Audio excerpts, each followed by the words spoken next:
Welcome to the Marriage Puzzle Podcast with Julie and Thomas Hobby. We are marriage coaches who help couples with pain points about money, intimacy, and communication go from being overwhelmed to being secure in their marriage. If this is your first time listening to us, thanks for checking out our podcast. And don't forget to subscribe and leave us a rating and a review. Let's dive into this episode. Hey everybody, welcome back to another episode. We're going through the book, The 7 Principles for Making Marriage Work by Dr. John Gottman. This episode is going to conclude the series that we've been in, which has been walking through this book. We've already gone through the first 6 of the 7 principles on other episodes prior to this one. And you can go pick up a copy of Dr. Gottman's book on our website at marriagepuzzle.com/books. The 7th principle in the book is actually called Create Shared Meaning. We recommend that you pick up the book to get the full scope of this principle and what he talks about. But there's a specific part in this that stands out the most to us.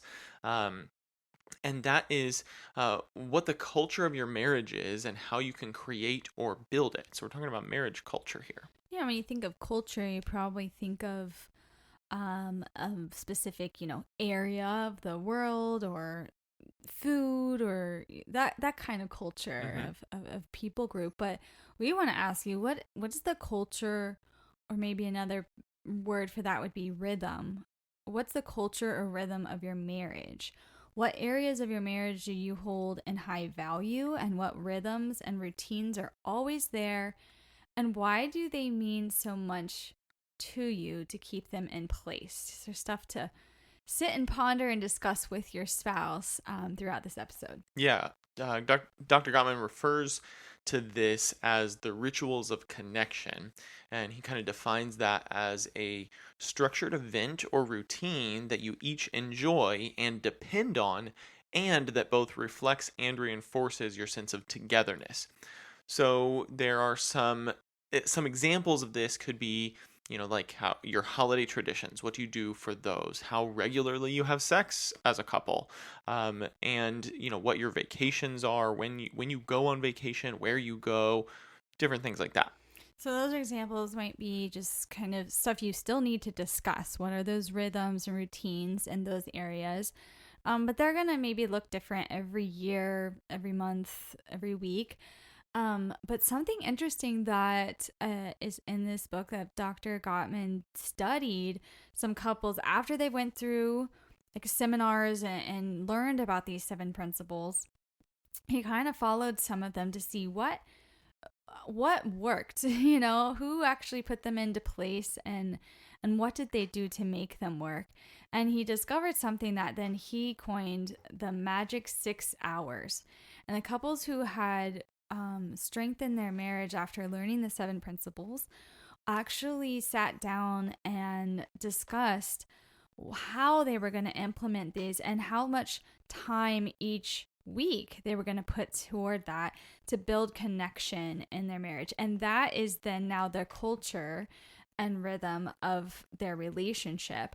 And so the exercise that we now want to encourage you guys to do is figure out what I said, like what's important to you, what do you value, what are you already doing that you don't even know that you're doing. We're not asking you to come up with another 6 hours a week and that busy couples don't have, but you're probably already doing some stuff to build connection that you just need to define and put a time to. Yeah, exactly. I wanted to make sure that you talked about just defining it, because sometimes it's just about realizing, oh, that thing that we're already doing is building our marriage. And once you define that, you're then going to make it a priority. And so that's really important. And for any of you that may have listened to the podcast, you might know that I'm kind of a numbers guy about things. So I've done the math for you here, and we're talking about 6 hours. That sounds like a lot, but there's 168 hours in a 7-day period, and 6 hours is 3.5% of that entire week. So if you can spend 3.5% of your time on prioritizing your marriage, which we've talked about in other episodes, we're going to give you some more examples here, then that's really going to help. You're really going to start to see the growth. And, he gives some examples of that. Well, one from just Thomas and I is eating dinner together, actually. So when we do marriage coaching, I'm often shocked that that's not a regular routine. And then if you look at stats, like most Americans don't sit at a dinner table and sit down at the same time, and also not they don't have the TV or their phones on. Like Right. It's just family dinner time. And so if that's not something you're doing, that's something that you could add to this magic 6 hours.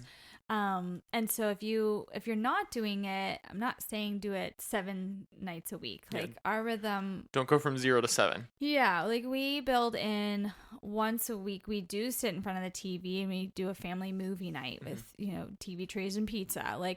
But our family knows that, the kids know that, and they look forward to that. So if you need that, then build that in, but then that puts us at the table probably with maybe some evening activities and eating out at least 5 nights a week for 30 minutes. So that can add into, or if you did 4 nights a week for 30 minutes, that's 2 hours that then you're going to put towards this magic 6 hours. Yeah, and by doing that, just with this first example, we're going to give you some more here, but just with this first example, that is going to, if it's just you and your spouse, if you don't have kids yet, that's okay. That's going to just show your spouse how valuable that time is for the two of you, that you want to make that a priority, and they're going to feel valued. You're going to feel valued. You're going to get that opportunity to talk, because when you have kids, if you already have kids, you know this, getting that talk time in with your spouse is a lot harder, just because kids tend to need things. And so if you build that in before you have kids, it's going to be a lot easier to maintain that routine of eating dinner together once you have kids. And for us, that's kind of how we did it. We always kind of ate dinner together. As far as I can remember in our marriage, we've just always really just made it a priority to eat dinner together. I think if we were able to cultivate that early on, so that kids just fit into that routine. Right. And so that's something that I would encourage couples without kids to start doing. Or if you do have kids, we understand the busy schedules too, with karate and ballet and basketball practice and all this. So just what is realistic for your marriage, set some time aside to have that togetherness and just your normal regular weekly routine. Better maybe tangible examples of this that you're probably already doing, but you could put this towards your magic 6 hours and be more intentional with, is like your partings and reunions, basically when you're leaving and when you're coming back home. So, when your spouse is leaving, have you leaving for the day, like going to work or school, or if you guys to run errands, wherever you're going, but have you connected with your spouse for at least 2 minutes that morning, even if you're just brushing your teeth together? Like, have you connected to know enough about their day, where they're going, who they're meeting with, so that you can know that and they feel valued? But then you can also send them texts, or call me after that meeting, let me know how it went, or whatever. Just like, not just bye, see you later, I don't know what you're up to. Like, that's 2 minutes a day, or even if you just did that the 5 working days, that you can connect, and then that's 10 minutes that a week that goes into your magic 6 hours. And that's just the partings, the reunions, coming back together at the end of the day. Dr. Gottman talks about a 6-second kiss is worth coming home to. And I love that. Like, are you kissing your spouse and like looking forward to that and connecting, not just like walking in the door and not, no big deal. Like, I'm home and hello. It creates that emphasis of, I missed you, regardless. I mean, it doesn't have to be just towards the person who arrived, because you're both seeing each other for the first time in a while. And so it creates that emphasis on the relationship.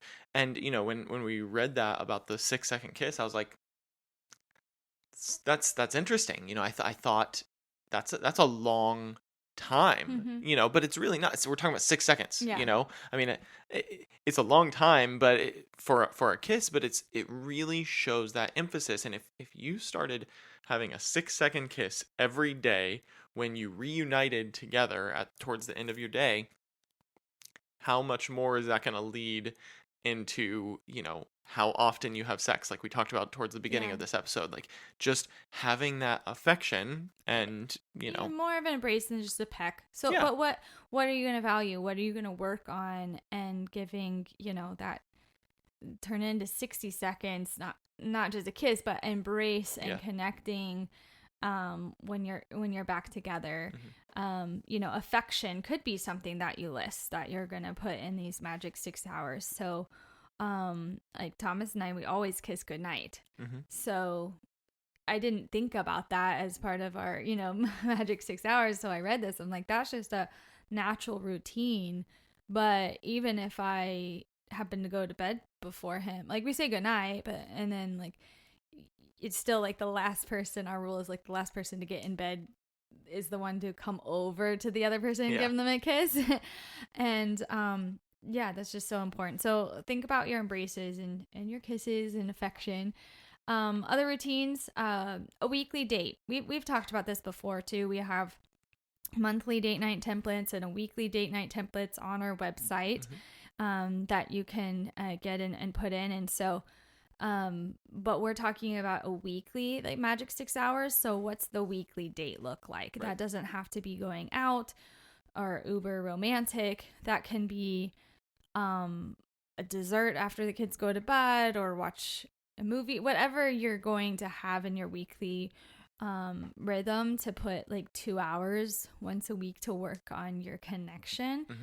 If you're like, how are we going to fill this 6 hours? And there you go. You got, 2 hours a week for dinners and 2 hours a week for a day. You're almost there. Yeah. And don't let the typical hurdles of a date night, especially if you have kids like us, don't let the typical hurdles deter you from having a weekly date. And when I say that, I mean, like, if you have trouble finding a babysitter, we have 4 kids. It's hard to find someone who wants to watch 4 kids.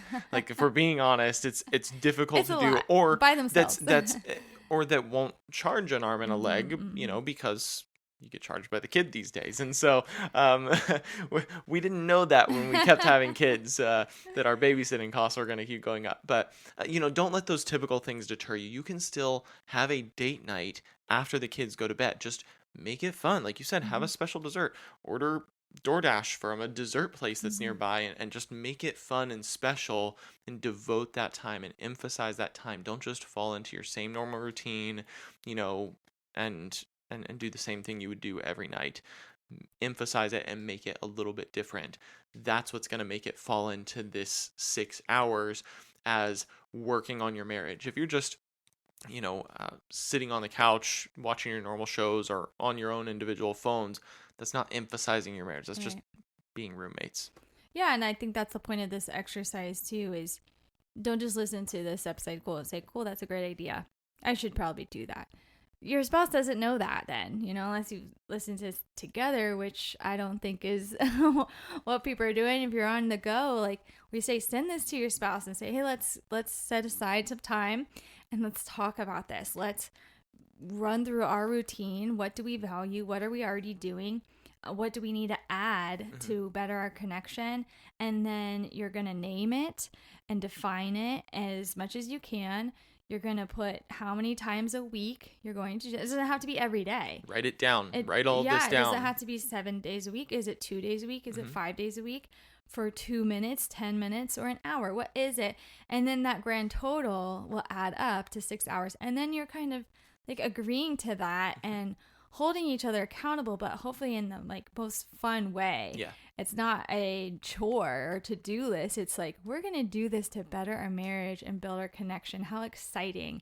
And let's get started. So you got to do it together. Write it down, like Thomas said. And hopefully let us know how it goes. Yeah, and going back to what this 7th principle is called, it's called create shared meaning. Now, we've been talking a lot about the culture, but what you just said is doing this together, agreeing on something, that creates shared meaning in your marriage, which takes us right back to his 7th principle to, make sure that you're on the same page and you're doing something together and you're making this effort together for your marriage. So create that shared meaning. We hope that you have gained as much from this series as we have while walking through this book. We've had a lot of fun doing it. But we want to let you know we're going to take a pause on the podcast for the month of June. If you're listening to this in real time, this is coming up on the end of May 2023. If you're listening to it later on, we're taking a quick break, a quick pause on the podcast so that we can create more content to bring to you starting in July. So if you've missed any episodes recently, June's going to be a great opportunity to go back and get caught up, or go re-listen to something that, maybe you had bookmarked from a previous episode that you really liked, listen to something with your spouse. Make sure you go back and check on anything that you need to get caught up on. We will, however, continue doing marriage coaching.